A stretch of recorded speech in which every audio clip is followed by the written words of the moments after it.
fiery horse with the speed of light, a cloud of dust, and a hearty hi-yo silver, the Lone Ranger.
With his faithful Indian companion Tonto, the daring and resourceful masked rider of the plains led the fight for law and order in the early western United States.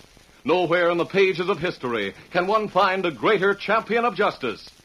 Return with us now to those thrilling days of yesteryear. From out of the past come the thundering hoofbeats of the great horse Silver. The Lone Ranger rides again. Come on, Silver. Let's go, big fellow. I'll Silver. Aye!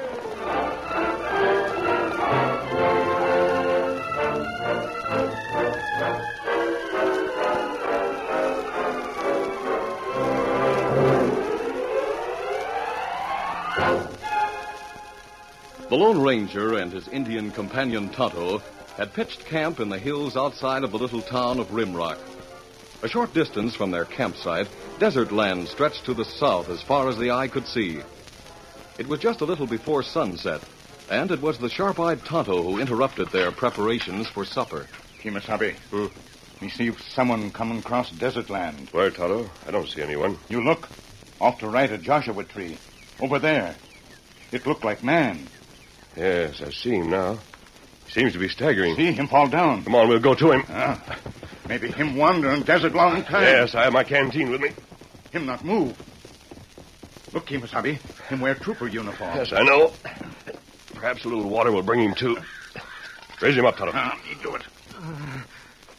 Water. Here you are. Easy now. That's enough for now. Oh, thanks, mister. Oh, him bad off, Kimasabi. I know, Tonto. I have to take him back to camp. Your master. We're here to help you. Help me. Please, those Indians, don't let them get me. I can't go back. I can't. Oh, him out ahead, seem like. Yes. Don't. Come on, we'll carry him back to our camp. Oh, When he's more rational, he can tell us what happened. man. Help me lift him, Tonto. Be doing.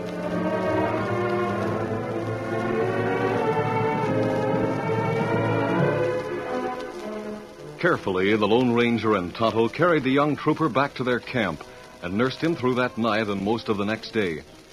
Late the next afternoon, the young man opened his eyes and stared up at the Lone Ranger who was bending over him. I seem to remember you with that mask. Him able to talk now, Kimasabi? An Indian. Take him away. Don't let him Please get me. don't be alarmed. Tonto won't hurt you. He's your friend, too. He helped nurse you. I don't understand. I thought he was one of those... What make you afraid of Indian? Yes, if you care to tell us what happened, perhaps we can help you. You wouldn't understand. Nobody will ever understand. I think we will. All right, I'll tell you. My name is Roy Robbins. My father is commandant at Fort Davis. I've heard of Colonel Robbins. A month ago, I came out from the east as a corporal in my father's regiment at Fort Davis. I'd never been west before. I see. Go on, Roy. I had some training back east, and my father requested that I be sent out here to join his regiment. He's very strict. So I've heard. Dad's been here in the West for some time. When I came out here, he treated me like he did all the others. I didn't mind that. Then a few days ago, he sent for me to come to his headquarters.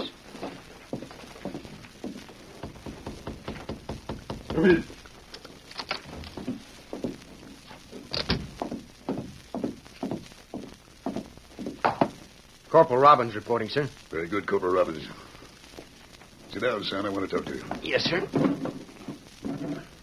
This afternoon, I had word that a small band of unfriendly Indians have camped a few miles to the north of here. The scout who brought in the report thinks that they are reconnoitering for Red Cloud, the Indian chief who has been upon causing us trouble. Well, sir? I'm going to ask for 10 volunteers. Go to their encampment and drive them out. I want you to be one of those who volunteer. What? Oh, but, Dad, I'm new to the West. I haven't had any experience with Indians. In fact, I've never even seen one. That makes no difference, Roy. They're enemies who must be dealt with. It's about time you gain some experience against the Indians. This is your chance. Please, Dad, let me wait Corporal until... Robbins, I expect you to act like a trooper. Now, when I call for volunteers, I want you to give a good example to the rest and be the first to step forward, you understand? Yes, sir. Very well. See that you do. Here we go now. Yes, sir.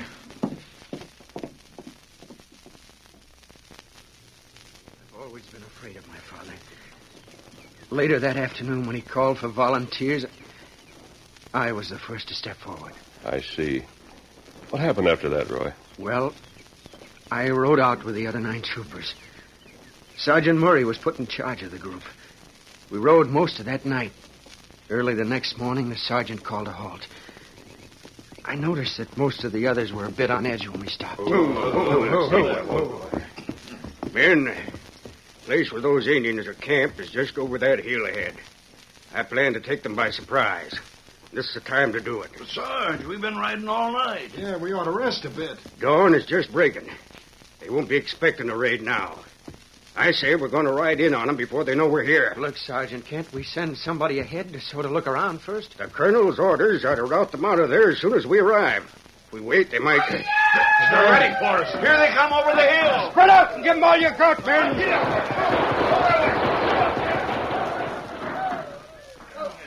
As the other troopers spread out and fired at the charging Indians, I had only one thought in mind. To get away. I couldn't help it. When I saw those savages charging down on us, well, it was too much for me. What did you do? Well, I'd never seen Indians before, but I'd heard so much about what they did to their enemies that for a moment I couldn't move. I couldn't even raise my gun to shoot. Then I swung my horse around and let out at top speed. I see. Every time my horse slowed down, I spurred him on until finally, he dropped beneath me. Oh, that's not good. I know, but I couldn't seem to think of anything but getting away from those Indians. Roy, you aren't the first green trooper who has been put into a panic when he first met hostile Indians. Maybe not. But don't you see, I'm a deserter now. My father would be as hard on me as he would with any other trooper who deserted. I'm a coward. That depends, Roy. What do you mean? If you'd expected those Indians to attack like they did, do you think you would have deserted? I don't know. It was all so sudden. But my father is a proud man. He'll feel disgrace before his entire regiment on my account. I could never go back. I'd be court-martialed, maybe shot for desertion. Roy, if you want to prove that you aren't a coward, you will go back and face your father. No, I can't. You can't make me do that.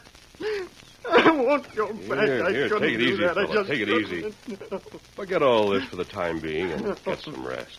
Perhaps when you're stronger and have had a chance to think things over, you see everything in a different light. Come along, Tonto. We'll prepare supper.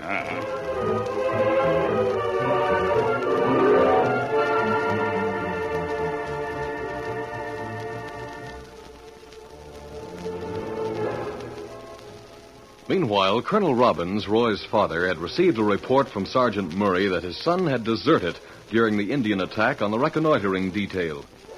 The colonel, feeling infuriated and disgraced, sent a searching party out to find Corporal Robbins and bring him back to face punishment for desertion. Later, the colonel paced the floor in his headquarters as he talked to one of his junior officers, Lieutenant Jones. So the searching party you sent out found no trace of Corporal Robbins, eh, Lieutenant? That's right, sir. They've searched for several days. Send out another searching party. Find him and bring him back for punishment as a deserter. Very well, sir. If that's what you want. Grace, that's what it is. Look, Colonel, it seems to me that... Well, You were about to say something, Lieutenant. You have my permission to speak freely. I was going to say that, after all, Roy is your son, sir. He isn't the first green trooper to go into a panic when he came face to face with hostile Indians. Corporal Robbins is a deserter. But, Colonel, The matter is closed, Lieutenant. Your job is to see that they find Corporal Robbins and bring him in. I have no use for cowards or deserters. Very well, sir. I'll send out another searching party immediately. Good. Come in. Well, Sergeant, what is it? The message just came from Major Weeks at Fort Lancaster, sir. Give it to me. Red Cloud said to be gathering forces to attack Fort Lancaster. Need immediate reinforcements. Signed, Major Weeks. That's bad news, sir. Yes. At dawn tomorrow, I'll take most of the troopers northward to Fort Lancaster, leaving you here, Lieutenant, with a small force to man Fort Davis. You and Sergeant Murray make the preparations at once. Yes, sir. Right away, sir. Lieutenant, Yes, sir. you can forget the searching party for Corporal Robbins right now. But as soon as I return, we'll continue the search for him. Yes, sir. All right. Prepare the men for departure at dawn.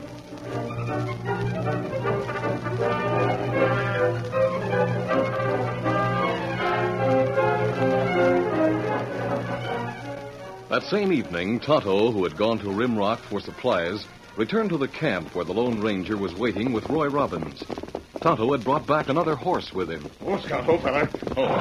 Oh, there. Me get another horse, Kimasabi. Good enough. Any news in town? Me hear something that not good, Kimasabi. Oh, what is it? Me get supplies, then me go to back a cafe. Look in windows, see who there. Window open. Well? Two men sit at table. One feller scout for troopers. Other, renegade Indian. Me hear him mention Colonel Robbins. Me listen. Now get this straight, Black Hawk. Listen close. Me listen close. Red Cloud wait for news from you, Wade Becker. Glad he trusts me. Tell Red Cloud this. I told the major at Fort Lancaster that Red Cloud was in the vicinity with a large force. That he planned to raid the fort, savvy? And you and I know Red Cloud isn't that far north at all. Anyway, Major Weeks sent a dispatch to Colonel Robbins that he needed reinforcements right away. I followed the messenger this far this afternoon, and he went on to Fort Davis. What else, Black Hawk, tell Red Cloud? Tell him I'm sure Colonel Robbins will leave the fort with a large bunch of troopers, probably at dawn tomorrow. And that'll leave Fort Davis pretty well unprotected. That right. Tell Red Cloud to get his braves together tonight. They can ambush the colonel and his troopers in the narrow valley west of here.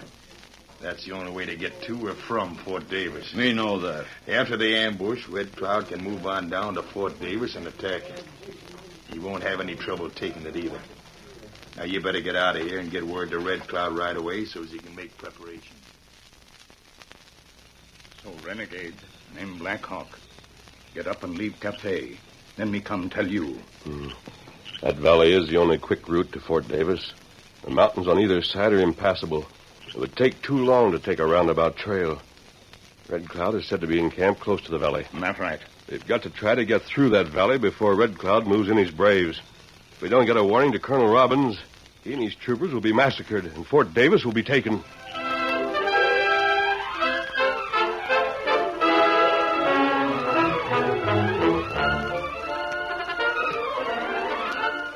The curtain falls on the first act of our Lone Ranger story. Before the next exciting scenes, please permit us to pause for just a few moments.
to continue our story. Tonto had returned from a trip to Rimrock, where he had gone for supplies and to get a horse for Roy Robbins' use. He told the Lone Ranger about a plan he had overheard to ambush Colonel Robbins and his troopers and to capture Fort Davis. The Lone Ranger decided upon quick action to warn the colonel. If we leave now, we might be able to get through the valley before Red Cloud gets his braves set for the ambush. That's right. He's sleeping. He's in such a nervous condition, he'd be upset if he wakens and finds himself here alone. Oh, him be safe here in Grove, if well hidden. We get back soon. I know, Tonto. I better leave him a note. Telling him if he's frightened to go into the cave there until we get back. I'll write the note and pin it to his blanket while you put his horse in the lean-to. Then you and I will head for the valley and Fort Davis. All right, hurry, Tonto. We have no time to lose. Hurry.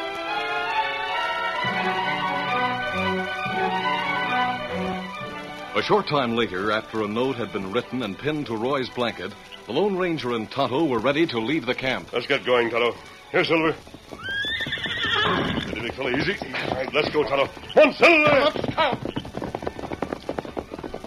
As the Lone Ranger and Tonto rode away from the camp, Roy Robbins, who had been dozing rather than sleeping, opened his eyes and watched them disappear in the bright moonlight along a well-beaten trail that skirted the desert land. For a moment, Roy closed his eyes again. Hazily, he recalled Tonto's arrival in camp with the extra horse, and in a confused way, he remembered the Indian and the masked man talking together. Then suddenly, Roy opened his eyes and sat upright, as words that had filtered through his mind seemed to form into a clearly spoken statement. We've got to try to get through that valley before Red Cloud moves in his braves. If we don't get a warning to Colonel Robbins, he and his troopers will be massacred and Fort Davis will be taken. Yes, the masked man did say that, I'm sure of it. That's why they rode away in a hurry. I have to follow them. I have to help save Dad and the troopers. This note attached to my blanket. What's it say? All right. Go on it. I was right. They've gone. They put a horse in the lean-to. I'll get him. I've got to help them somehow. Easy, boy. Still saddle, that's good. Easy. Get up there. Come on, boy.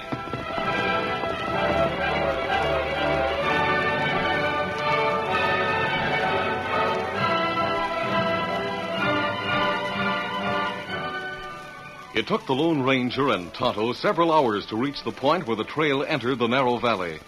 It was only a short distance through the valley, less than a quarter of a mile, but the heavy growth and many boulders on either slope made it possible for hundreds of Indians and their ponies to be hidden, even in broad daylight. Though the moonlight hit the trail as the Lone Ranger and Tonto approached, the bottom of the valley itself was in heavy darkness because of shadows cast by the mountain range. The two men reined up at the point where the trail dipped into the valley. Oh, now, oh. It's pretty dark. Where trail goes through valley. Yes, I know. Look, Kimasabi. Me notice in moonlight. Prints, many Indian ponies. Heading into the valley, too. That's right. We get here too late, seem like. Yes. The darkness of the trail through there would be an advantage. Red Cloud have many braves, Kimasabi. Them here hoofbeats and trail down there. It's plenty risky. We have to warn the colonel. Troopers not travel at night. Them always start out at dawn. Yes, I know. It's not far through valley. Why we not wait? Sun come up soon. When we see soldiers coming to valley at other end, we give plenty shots for warning. Them here shooting, them not go into valley. That would warn them, all right. Yet, in spite of the risk, I think I might make it through the valley now, Tonto. Oh, that not good, Kimasabi. Maybe Red Cloud's braves, they... Wait, Kimasabi, wait. We hear someone coming down trail. Yes, I hear hoofbeats, too. Quick, Tonto. Pull over behind those bushes. Come on, Silver. Come, fella. Easy, move. Oh, fella. In passing minute. Yes. Tonto, that's young Robbins. Me see light on face. Him hear us talk, maybe. That could be it. He's going to warn his father. He's riding right into the valley. I'm going to follow him. Me come too. Come on, Get him up, stout.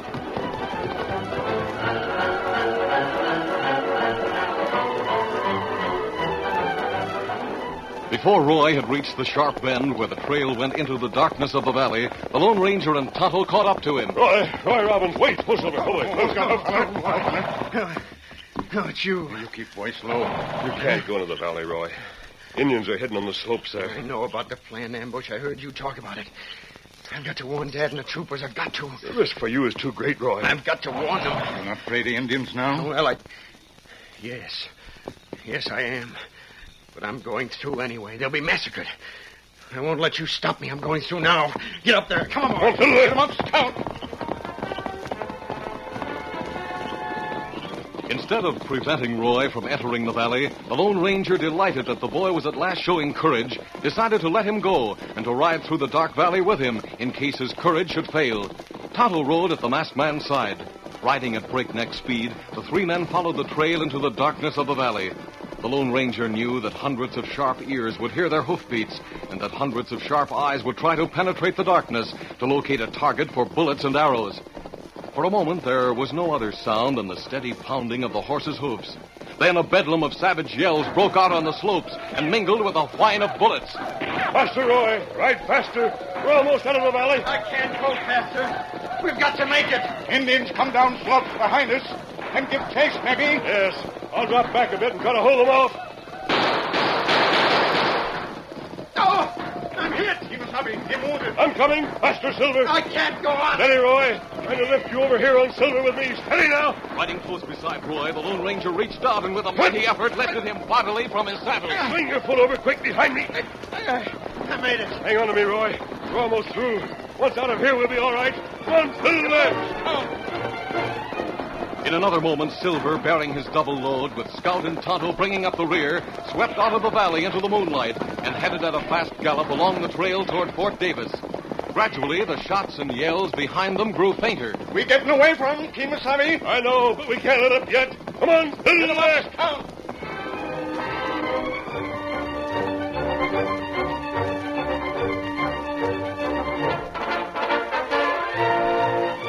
It was some time before the great-hearted white stallion Silver and the faithful paint horse Scout slackened their terrific pace and were reined to a halt. Oh, Silver. Oh, fellow. Me help Robbins. Down now. You all right, Roy? I'm all right. You get down now. Me help you. Thanks. Him faint, Kemosabe. Yes, Tonto, steady. Put him down, Tonto. It's his shoulder. We fixed wound now. As soon as we get him fixed up, we can ride on slowly until we meet the troopers. It's almost dawn now. Here, I'll give him some water. Here you are, fellow. Take it easy. He coming to now. Him plenty brave fella. Yes, he is. Here, take a bit of water, Roy. I must have fainted. Thanks. Your hand, it's wet. Kemosabe, you get hit? It's not much, Tonto. The bullet scratched my forearm. You had a close call, too, Tonto. Look at your saddle. Yeah, arrow stuck in back of saddle. If you two had... Never mind that now, Roy. Tonto's just about finished bandaging your wound. Then we'll ride on slowly until we meet your father and the troopers.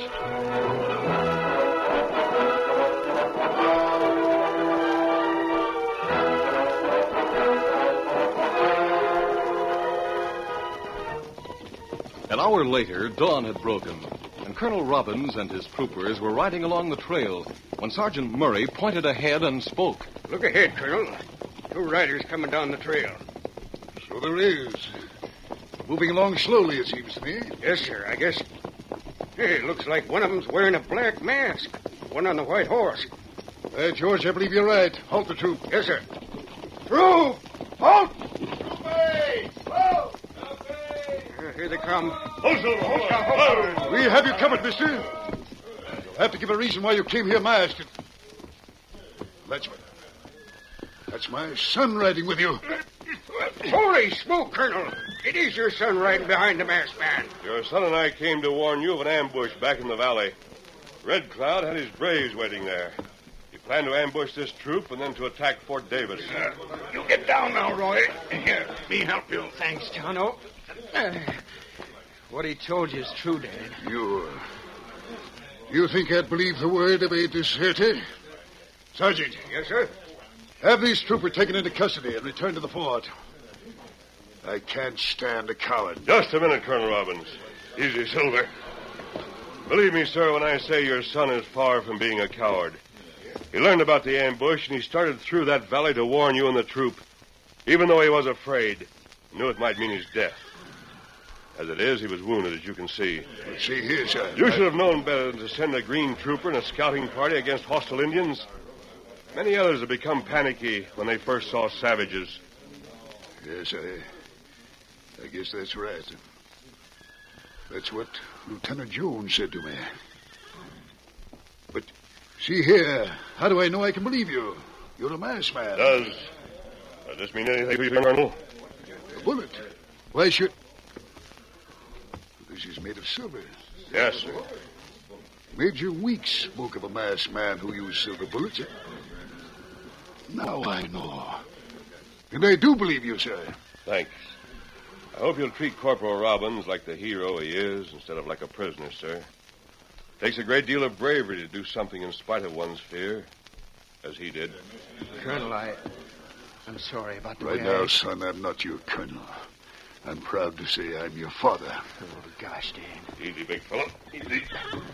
You were betrayed by a scout named Wade Becker and a renegade called Blackhawk. Both of them are at the fort now, probably waiting to do more treachery when the Indians attack, as they think they will. We'll attend to them. We'll get back right now. Good enough. Come along, Tonto. Adios. Adios to you. Come on, Scout. They saved my life twice, Dad. When I was lost on the desert and when I was shot coming through the valley. I'll never forget that, masked man. I won't either, son. He brought you back and taught me a lesson in the bargain. Man alive, what an officer that Lone Ranger wouldn't make in the service, huh, son?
This is a feature of the Lone Ranger Incorporated, created and produced by George W. Trendle, directed by Charles D. Livingston, and edited by Fran Stryker. The part of the Lone Ranger is played by Brace Beamer.